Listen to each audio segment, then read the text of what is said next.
Episode 11. The Teacher's Plan. A rather strange silence fell. No one would have expected Alan to suddenly utter such shocking words. Everyone froze for a few seconds before regaining their senses. Just now, did Alan call Aiden his father? If my hearing didn't fail me, I'm pretty sure he just did. Maybe Aiden actually looks like Alan's father. Unbelievable! Alan seemed to have awoken from a vivid dream. Seeing the strange expressions of the surrounding students, his entire face instantly flushed with crimson. Damn it! Having been told off by his father recently, he believed that he must have been hallucinating. To think that he had been made to look stupid by this idiot Aiden in front of the entire class, he was utterly disgraced. Angry from embarrassment, Alan clenched his fists and was about to punch Aiden. Haven't you guys had enough yet? Just then, an angry shout filled with vigor resounded from the podium. It was Dennis Harvey, who could not bear the ruckus caused by his students any longer. Mediocre as he was nevertheless a teacher, and one with decades of experience as a homeroom teacher. Though he appeared to be a patient person, he was simply too lazy to get angry. Now that he saw these two kids messing up his lessons, he couldn't hold himself back any longer. Seeing his fury, all the students felt as if a sudden bolt of lightning had hit them. They were shocked, and Alan, too, stopped his punch midway, taken aback by his teacher's rage. At this moment, the students finally faced and understood the wrath of their homeroom teacher, and, despite his own fury, even Alan was forced to show him some respect. Both of you, get the hell back to your seats! Despite Mr. Harvey's roar, Alan still shot a menacing glare at Aiden before unwillingly returning to his seat. Aiden did not dare continue to do what he wanted either, as he sat back down and pretended to pick up his textbook. Unfortunately, Mr. Harvey did not intend to let them go so easily. He looked at the classroom clock and said sternly, "Allow me to present you two with a special gift. Since you both have so much energy, I suppose you can help your teacher with a small favor. We'll see whether you still have the energy to cause a ruckus then."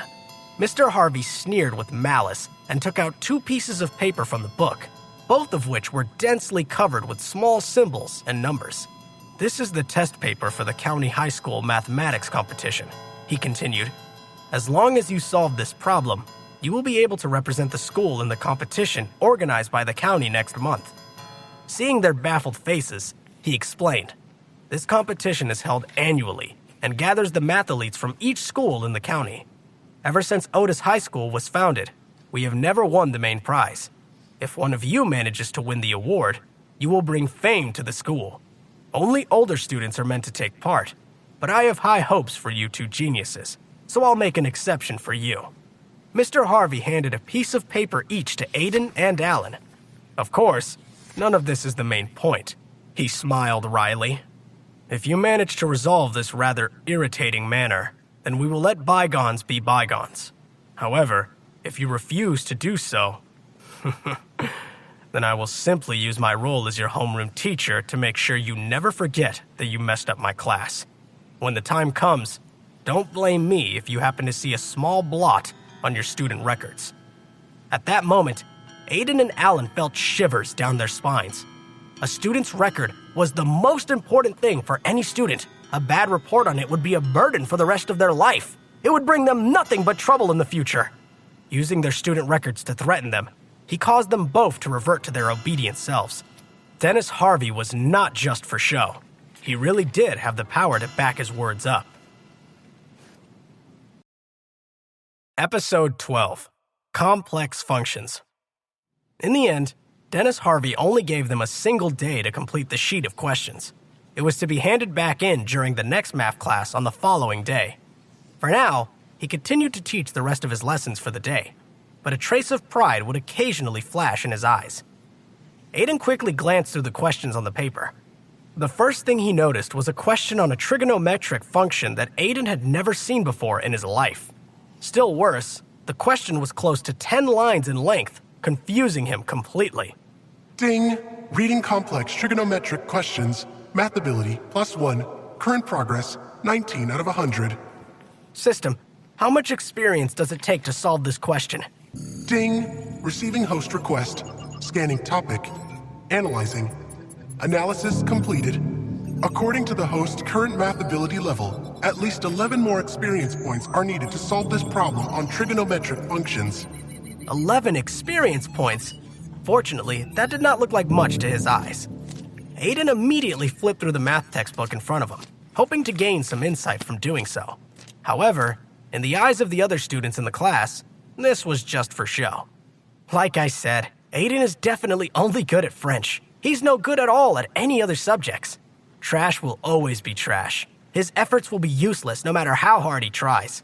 I heard that Alan knows a lot of senior year students, so the question shouldn't be too hard for him to solve with their help. After a long while, Aiden put down his textbook dejectedly. It seemed that the math textbook from this semester had already served its purpose for him. As he had expected, there was no point in reading it over again. He would gain nothing more from doing so. Aiden could not help but glance at Alan, who was sitting a few seats in front of him. However, he noticed that Alan seemed to be unfazed by the sheet of math questions, as if he somehow had a plan in mind. How strange. In the previous year's exams, Alan's score had not been much higher than his. So, why was he so confident that he could solve this problem about something he hadn't yet learned? Seeing Aiden furrowed his brow, Viola could not help but whisper some words of encouragement. Don't worry, Aiden. I believe you can do it.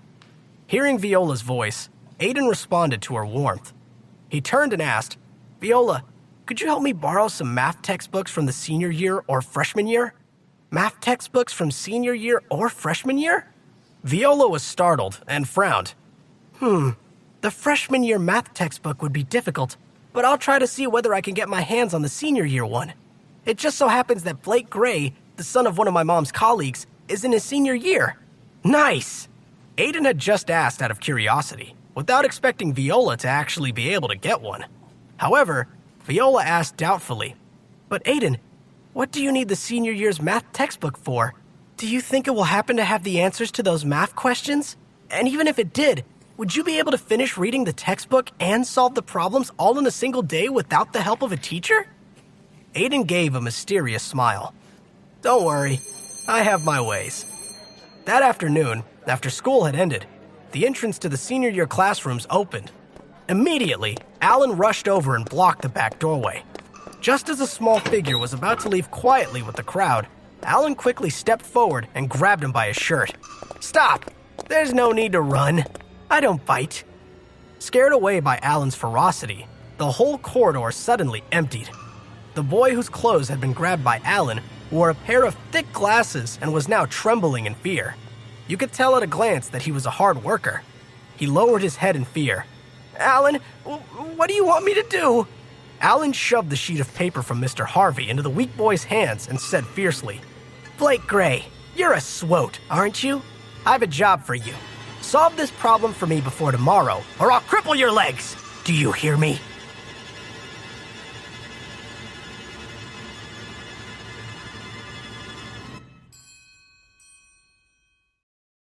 Episode 13.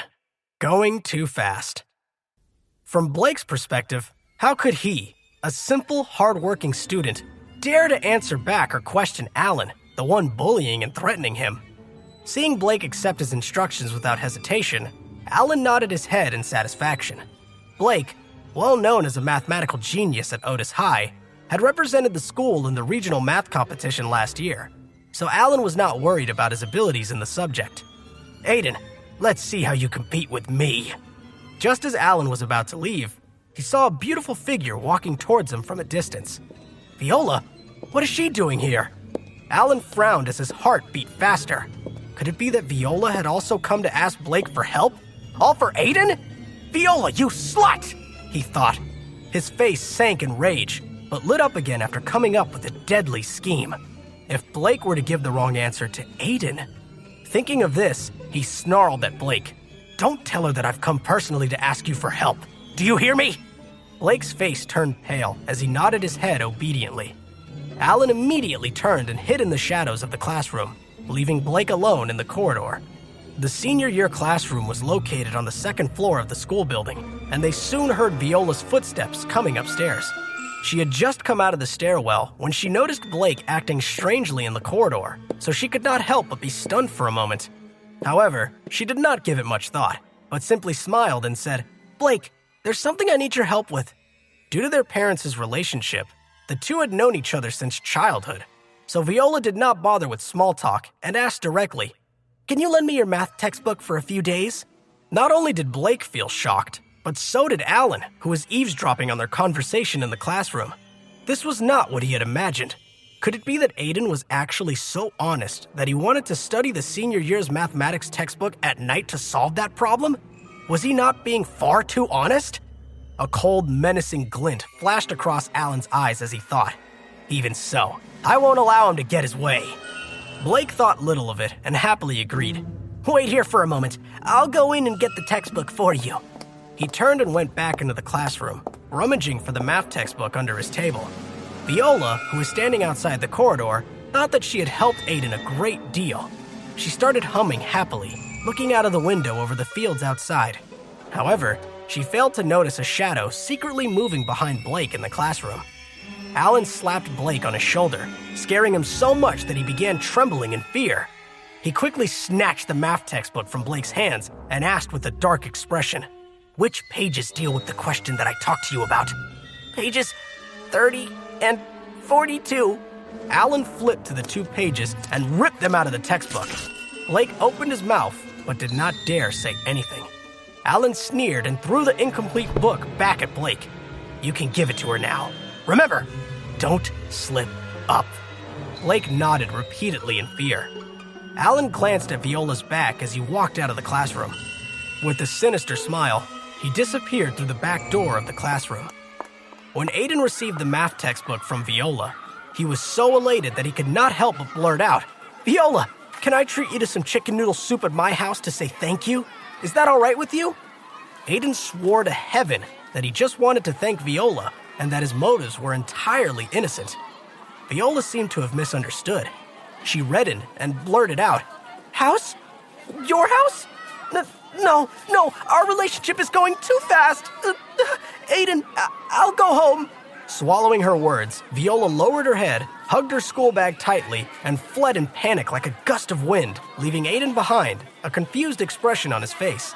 Was eating a bowl of chicken noodle soup that scary? Episode 14. Surrounded. With the textbook safely in his bag, Aiden returned home with a bright smile on his face. When he arrived at the end of his street, however, he noticed a group of people gathering and discussing something rather serious. Did Elder Dale offend someone? How could... Perhaps a customer got sick from eating at the midnight snack bar and came back to seek revenge? Aiden felt as if he had been struck by a lightning bolt. His brain was buzzing non-stop. Elder Dale? Midnight snack bar? Seeking revenge? An ominous premonition suddenly filled his mind. Rushing into the crowd, he pulled a fat middle-aged man aside and asked anxiously, "Hey Hood, did something happen to my family?" The man, named Hood, mainly sold meat on this street. He also supplied all the meat for the midnight snack bar, thus earning himself the nickname Meat Hood.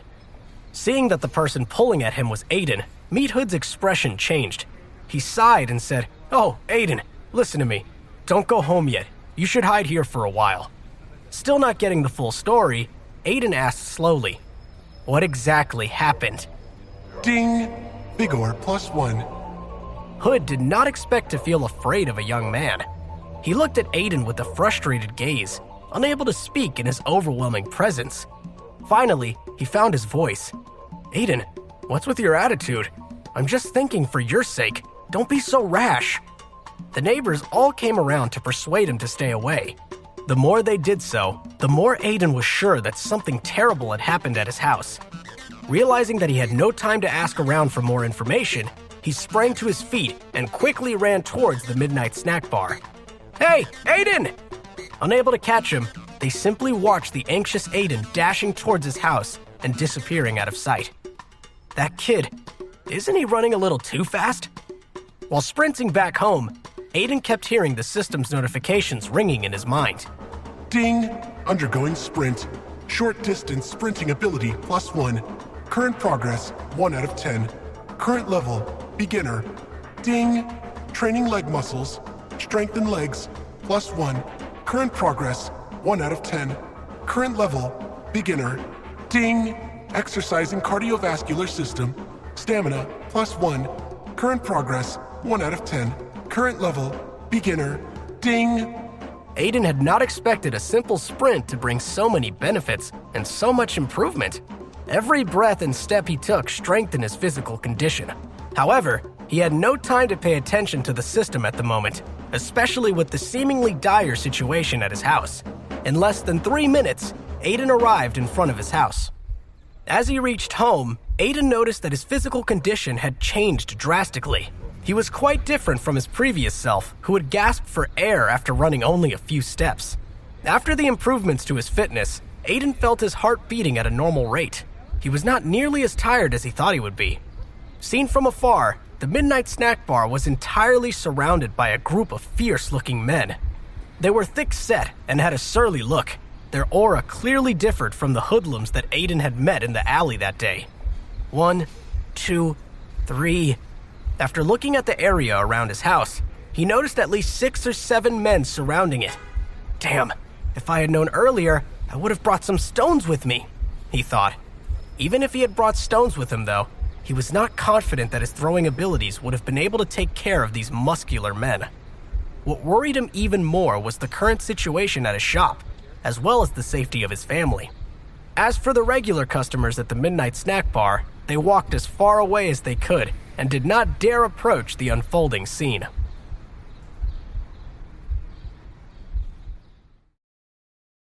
Episode 15. All of you, shut up! Taking a few deep breaths to calm himself down, Aiden walked towards the entrance of the Midnight Snack Bar. Excuse me, could you please let me in? The few brawny men immediately widened their vicious eyes and muttered, "The snack bar has been reserved by us today. A little brat like you should go play somewhere else. I'm the son of the owner." Huh? The men froze for a moment, unable to think of any reason for the boy to lie to them.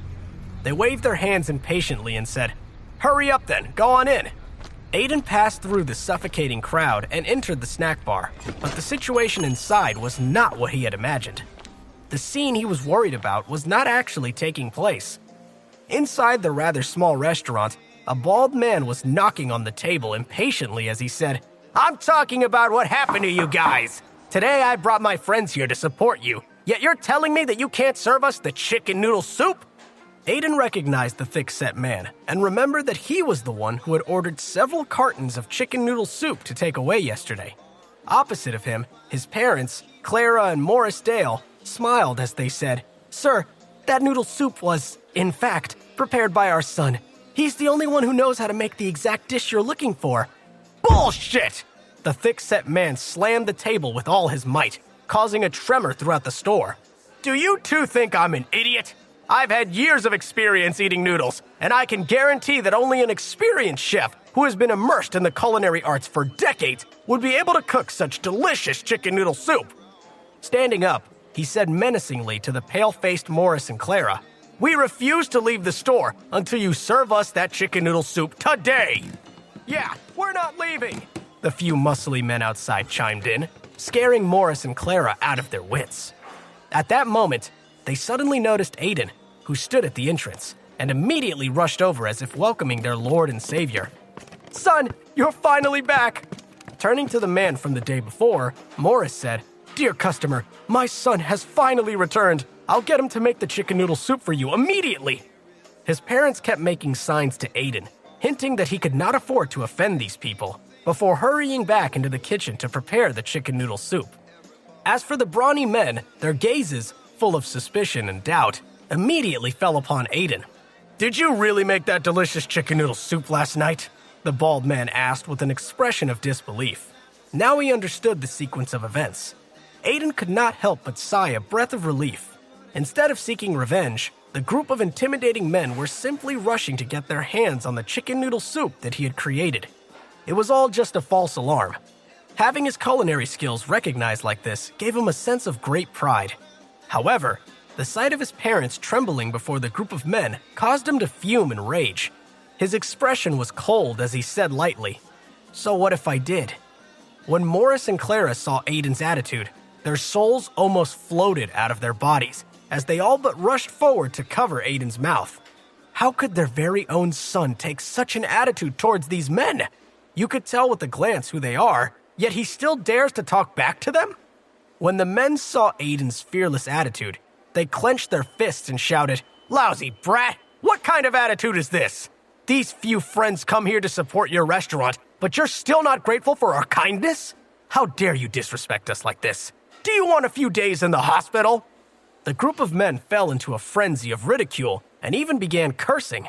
Morris and Clara looked anxious and panic-stricken, not expecting the situation to escalate to this point. "All of you, shut the hell up!" The bald man, clearly the leader of these thuggish men, silenced the entire shop with a single roar. Then he smiled at Aiden and said, in a surprisingly polite manner, "Little one, don't lower yourself to the same level as them. As we've been waiting for quite a while now, they must have gotten rather impatient. Please understand and forgive them. Why don't you go back into the kitchen and cook us some noodle soup?" The men had never seen their boss be so polite, and to an ordinary high school student, was he really still the boss of Bayside District? Boss Romano? Episode 16, Parental Pride. That bowl of chicken noodle soup must be truly amazing to be able to make their comrade dream so much about it. Morris and Clara wiped the cold sweat from their faces and were about to drag Aiden into the kitchen. Instead, Aiden sat down at the table, leisurely opened his bag, and took out the senior year math textbook he had received from Viola. He had yet to vent his anger. The smile on the couple's faces froze once again. The bald man, Joseph Romano, also narrowed his eyes. "Little one, what is the meaning of this?" Aiden glanced at Boss Romano, who sat directly opposite of him, and said slowly, "Well, I happen to be suffering from irritation. I'll need to read some books before cooking. Otherwise, I won't be in the mood to cook." Ding! Acting calm and composed in the presence of someone stronger. Vigor +1. "Boss, I can't stand this brat anymore. In all my life, I've never met such an arrogant kid before. Let me teach him a lesson." A few men rushed towards Aiden and grabbed his hands, squeezing his finger joints tightly. Boss Romano raised his hand and stopped them. He lowered the corner of his mouth and stared silently at Aiden. The atmosphere suddenly became tense. Morris and Clara, standing to one side, clenched their fists nervously as drops of cold sweat trickled down their foreheads. Any ordinary person meeting Romano's vicious gaze for even a few seconds would feel faint, as if staring at the devil himself. Aiden, however, ignored him and silently opened the book in his hand, reading it with relish. Ding! Reading senior year math textbook. Math ability +1. Alan had deliberately torn out key pages to prevent Aiden from solving the function question. However, what he did not know was that Aiden possessed the system within him. Even if the contents explaining the assigned problem were removed, as long as he scanned the textbook with his eyes, his math ability would still increase, allowing him to solve the problem with little trouble. Ding, ding, ding. Math ability +1. Current progress 40 out of 100. He had finally reached his goal. After flipping through the book for about 10 minutes, he had already gained 11 experience points in math ability. Meanwhile, the group of fearsome, thick-set men simply stood in their places and watched a high school student reading through a math textbook for 10 minutes straight. No one spoke, but their mean eyes looked as if they were about to devour Aiden whole at any moment. Seeing Aiden stretch his back and put down the book, Joseph Romano gritted his teeth and asked, "Little one, are you feeling better? Can you cook now?" It seemed that Boss Romano really was a connoisseur of food and had great passion for it. "My dear guests, I have let you wait for quite a long time," said Aiden. Not only had he vented his anger, he had also managed to solve the problem that Mr. Harvey had assigned to him. Now, in a good mood, he did not intend to make things any more difficult for these men any longer. He hummed a short tune and went into the kitchen to prepare the chicken noodle soup. Morris and Clara laughed dryly and followed him into the kitchen. "You almost scared us to death. Don't you know who he is? He is the infamous underground boss, Boss Romano, of Bayside District." Clara patted her chest with lingering fear and said in a soft voice, "I heard that he's murdered someone before and even served time in prison." Aiden was cooking chicken noodle soup as he replied, without turning his head. "I don't care what Boss Romano is like or what he's done in the past. How dare he threaten my parents? You may put up with it, but I, as your son, am not willing to see anyone bully my family." The couple's eyes flashed with overwhelming emotion. It seemed that their son had really grown up. But at the same time, they suddenly turned pale as they covered Aiden's mouth tightly and warned, "Do you want to die? Don't speak so loudly." Episode 17. Big Business. Ding! Specialty in cooking the same dish. Cooking ability +1. To his own surprise, Aiden's culinary skills had suddenly increased a little further. Giving himself a moment to think, he added a new seasoning to the pot of chicken soup. Gently scooping a little of the soup out, he tasted it and smiled in satisfaction. Not long afterwards, several bowls of chicken noodle soup were served to the customers. The group of men had been dragged out by Boss Romano to indulge in a dish that he had praised highly. However, Aiden had deliberately left them waiting for a long time, causing their empty stomachs to growl in agony. As soon as they saw the bowls of chicken noodle soup, they succumbed to their gluttony and began devouring the food like a pack of starving wolves, heedless that they might burn their mouths. With one slurp of the noodle soup, they all froze in shock. The smooth texture of the noodles slipped down their throats like a stream flowing down the earth, as the slices of chicken melted in it, complemented by the cream of the broth as its foundation. Each of the main ingredients played its role in the recipe. This taste! I remember having noodle soup in the most famous noodle bar in the entire county, and I don't remember them tasting better than this. I don't really know how to describe it, but I do know that it tastes delicious. Perhaps it's the cooking skill of the chef. Looks like we misunderstood the kid. How old is he? So young, yet his culinary skills are already so outstanding. Secretly watching from the side, Clara and Morris heaved a sigh of relief when they heard the endless praise of Aiden's chicken noodle soup. Aiden, who was not surprised, washed his hands and was just about to carry his backpack upstairs when he saw Boss Romano waving at him from the corner of his eye. "Little one, come over here and have a chat." He thought for a moment, then carried his school bag over to the table without saying a word. Romano, after burping in satisfaction at the meal, took out a gold-edged business card from his pocket and handed it to Aiden with both hands. "My name is Joseph Romano, but everyone calls me Boss Romano. If you don't mind, you can also call me that. This is my business card. What shall I call you, little one?" Aiden took the business card and saw the words Joseph Romano printed in large golden letters on it. The bottom of the card added, Boss Romano Studio, CEO. Having originally thought that these men were just a bunch of hooligans, Aiden was surprised to see that they actually had legitimate business. Flipping the card over, he saw a few words were printed on the back. Main business, fund recycling. Aiden was delighted to learn that these men were not the usual criminals responsible for collecting debts or beating people up. "My name is Aiden." "Then I'll call you Little Aiden." Boss Romano gave Aiden a thumbs up and complimented him. "Little Aiden, today's chicken noodle soup was even more delicious than yesterday's. How did you do that?" Aiden smiled, but did not reply to his question. "I know I have a lot to learn, but I do know that such things are usually kept a secret, so you can't just casually ask me that." Joe Romano patted his bald head and hesitated for a moment. Then he said, "To tell you the truth, Little Aiden, our studio belongs to a big group in the city that owns several hotels. I believe that with your abilities as a chef, Little Aiden, you could be the head chef of one of those hotels." He went on, "When the time comes, the amount of money you could earn would be hundreds to thousands of times greater than what you could earn here. How about it? Take some time to consider it. If necessary, I can even recommend you to them." Though his heart wavered slightly, Aiden had already made up his mind that was not the path he wanted to follow. Of course, he wanted to make the money, but he did not want to be too involved with people like Boss Romano, so he tactfully declined. "Boss Romano, I would like to focus on my studies at the moment, so—" "What a pity," Joseph Romano sighed, as a hint of disappointment flashed across his eyes. But the rejection did not ruin the relationship between the two. Instead, the group enjoyed themselves to their heart's content and even cracked open several bottles of beer along the way, creating a lively atmosphere within the restaurant. Only when things started to die down around 10 o'clock at night did they reluctantly leave.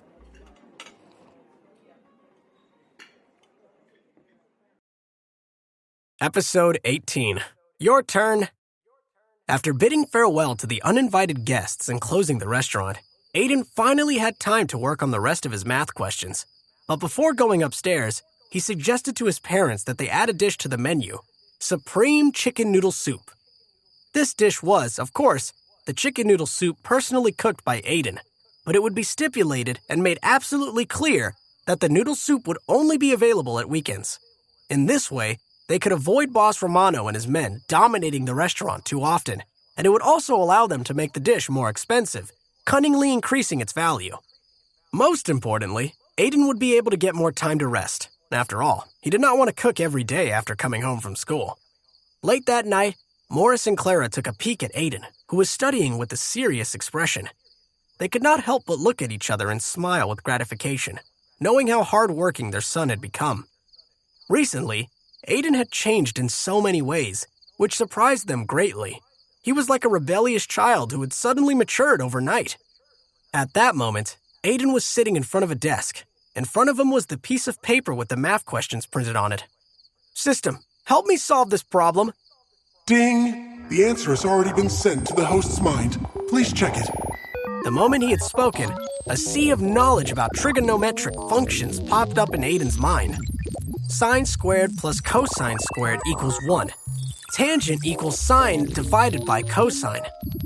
With that, Aiden picked up his pen and wrote out the steps to solve the problem on a piece of paper, using the knowledge imprinted in his mind. Okay, done. Satisfied with his answers, he turned off the lights and went to sleep. The night passed in silence, or not. On the next day in math class, a strange feeling permeated the air. No one was concentrating on the lesson. Instead, all of their attention was now focused on two boys in the class, Aiden and Alan. "You've had one day, and your deadline is here. Now, which of you will give me the answer first?" Mr. Harvey's eyes narrowed as he looked curiously at Aiden and Alan. Everyone else's gazes also fell onto the two of them. "Mr. Harvey, let me go first." Alan looked smugly at Aiden before striding towards the front. His demeanor was unfazed, and his posture relaxed. His handsome appearance caused many girls in the class to stare at him with admiration. Viola, however, looked at Aiden nervously, only to find him daydreaming next to her. She stamped her feet in frustration at his casual demeanor. "Aiden must have done it, mustn't he?" she thought to herself. She did not know that Aiden was complaining incessantly to himself. "Those shameless parents of mine, always being so loud and making it difficult for me to sleep every night." Taking the paper from Alan's hand, Mr. Harvey adjusted his glasses and looked through the work carefully. He nodded in satisfaction and said, "Your steps are clear, and the thinking is smooth. Although the method is a bit conservative, there are no mistakes. Pass." Alan smirked as he returned to his seat and looked arrogantly at Aiden. Surely he's the winner. It looks like Alan's going through to the competition. Being able to compete in the regional mathematics competition in the first year of high school is so cool. I kind of feel bad for Aiden.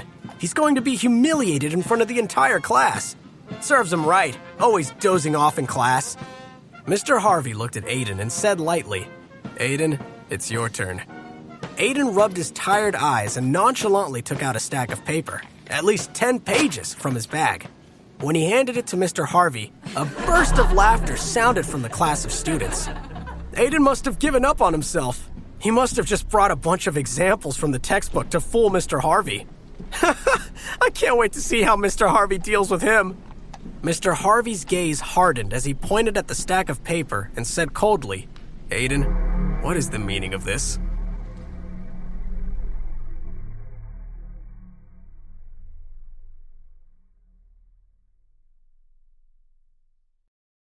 Episode 19. Caught Out. "Sir, you'll understand once you open it," Aiden yawned and said leisurely. "Huh, is there even a need to look?" Surrounded by a crowd of students, Alan said in disdain. "The standard answer to this question is at most a dozen or so steps. Since Aiden wrote so much, he must be trying to fool you, sir. Punish him quickly." Looking closely at Aiden, Mr. Harvey proceeded to flip through the stack of paper in his hand and read each step thoroughly. 1, 2. Mr. Harvey, with his head lowered, remained silent as he flipped through the pages one by one. Through the lenses of his glasses, They could see that he barely blinked, but the students in the front row clearly noticed that his hands were trembling slightly. What's going on? Could it be that we were fooled by that kid? It can't be. Mr. Harvey must surely be thinking about how we should increase Aiden's punishment. As the time passed, the atmosphere of the class became more tense with each flip of a page. Dennis Harvey finally closed the pages and raised his head. After letting out a long breath, he asked Aiden solemnly, "Aiden, did you write all this yourself?" Aiden replied with a single nod. "I only have one question. Aiden, can you answer me?" "You are too polite, sir. Feel free to ask any questions." "Why are you so talented? Yet you..." Before the system in his head, Aiden's grades were shocking. That was why he was known as junior year's #1 failure. With the system, on the other hand, his learning ability had surged by leaps and bounds, which would definitely arouse the suspicion of others. Luckily, Aiden had already thought of how to answer this question. "I wasn't really trying in the entrance exam. I didn't think much about it." Aiden deliberately remained calm so as to not raise any further suspicion. Mr. Harvey nodded and indicated that Aiden could go back to his seat. "I am very happy and honored to see that Aiden and Alan are both such outstanding students. In 1 month's time, they will both be representing the class in the regional mathematics competition." Hearing Mr. Harvey's words, everyone was stunned for a moment before erupting in loud applause. Viola, in a moment of excitement, clapped her hands until they were sore. "How can this be?" Alan's face was full of suspicion and doubt as he suddenly stood up. He pointed at Aiden in disbelief and asked accusingly, "Did you get someone else to do it for you as well?" Aiden smirked and answered, "Alan, your use of words, 'as well,' is rather interesting. Could it be that you got someone else to answer the questions for you?" Alan's face froze just as he noticed Mr. Harvey looking daggers at him. Biting his lip, he suddenly threw caution to the wind and stated, "Yes, I admit that I got a senior year student, Blake, to help me with this problem." Hearing this, the class erupted in an uproar. "But," Alan pointed at Aiden, gritting his teeth, "I know you borrowed senior year's math textbook from Blake, but I tore out the key pages about those particular questions, so how did you manage to solve them?" Since his scheme was exposed, he might as well drag Aiden down with him. Before Alan's words were even out, the class were on their feet again. The students were so shocked by Alan's words that they were rendered speechless. Viola's face turned pale as she scolded angrily, "Alan, you shameless cheat!" She had never thought that Alan would do such an evil thing, almost causing Aiden to fail. Aiden sneered inwardly. He had already noticed that something had happened to the math textbook, but he had not expected it to be done by Alan. Without the system's help, he really would have fallen for his trickery. Regaining his composure, Aiden smiled mysteriously and asked, "Who told you that I used the knowledge from the senior year math textbook to solve the questions?" Episode 20. Total craziness. Taken aback by his unexpected question, Alan stood petrified in place for a moment before muttering, "What do you mean?" "Sir, you should talk to him instead," Aiden said lightly. Mr. Harvey's face fell. In all the years he had been a teacher in Bayside District, he had never before encountered such a ridiculous situation from his students. He held up the stack of papers that Aiden had given him and said coldly, "Using only the knowledge from the senior year's math textbook, there is just one way to solve this problem. But the answer Aiden gave me included a total of 5 methods, 3 of which are only taught to senior year students, while the other 2 are only taught at university." All the students in the classroom gasped in disbelief, as though their eyes were about to pop out of their sockets. They knew Aiden was good at French, but who knew he would be so good at math as well? To think they had shunned and ridiculed such a talented student. As Aiden's classmates lowered their heads in shame, Mr. Harvey continued, "Alan, I didn't want to take this matter too far originally, just to teach both of you a lesson. However," letting out a heavy sigh, Mr. Harvey looked at Alan and announced, "I hereby declare that Alan's qualification to participate in the competition has been revoked." "How is this possible? I don't buy it! Alan shook his head crazily. Tell me, Aiden, why did you borrow Blake's math textbook even though you had the ability to solve the problem?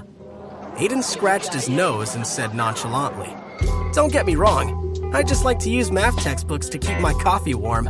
Alan fell back onto his chair and kept shaking his head, obviously hit hard by this response. His neighbor quietly shifted slightly, keeping his distance from Alan. In the end, Aiden was victorious. From then on, no one in the class dared to look at him with even a hint of contempt anymore. On the other hand, not only did Alan fail to get revenge on Aiden, his reputation was shattered.